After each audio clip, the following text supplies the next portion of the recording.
Now, for more on this, let's speak to our correspondent Ala Ibrahim, who is now in the Syrian capital, Damascus. Hello there, Ala. Well, we have been hearing different numbers of casualties from the opposition activists. So, can you verify a number for us? Well, at this point, it's very difficult to verify anything about this incident. Let's start with the numbers. For example, the numbers range between 213 killed up to 1,300 killed.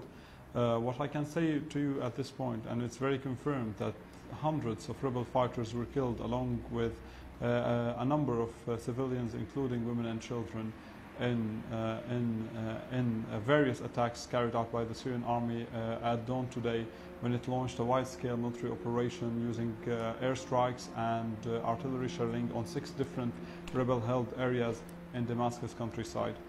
The interesting part is comments made by some Syrian officials today, when they said that the rebels are known to have some supplies of sarin gas that they were given to them or they received via Turkey. So they are also in possession of deadly chemical agents.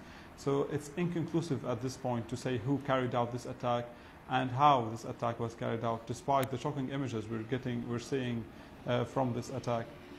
Right, and Ala, this alleged attack happens just 3 days after a team of UN chemical experts arrived in Damascus. So what do you think of the timing of this release? Is it just a coincidence? And also, do you think that the UN investigation team is allowed to visit the site? Well, one can only wonder about the timing of this attack.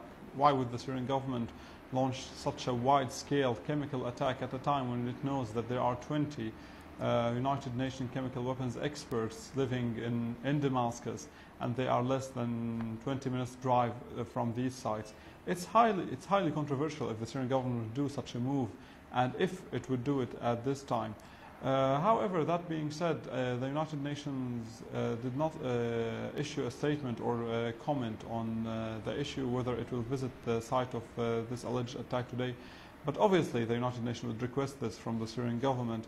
But the question here is, will the Syrian government allow the United Nations inspectors to visit these sites?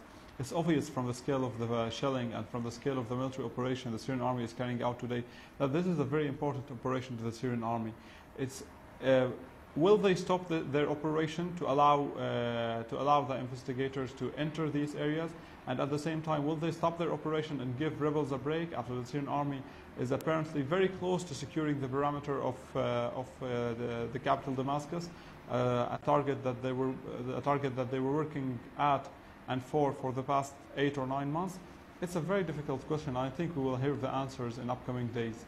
Thank you very much indeed, Ala Ibrahim, reporting from Damascus. Well, there are growing international calls for the alleged nerve gas attack to be investigated indeed. And the head of the UN chemical weapons team in Syria says the incident must be examined, while the Arab League and EU called for an immediate investigation. And Turkey, France and Britain, meanwhile, are calling on Damascus to allow UN inspectors to visit the scene of the attack. And Saudi Arabia has also called for an emergency UN Security Council meeting to address this issue.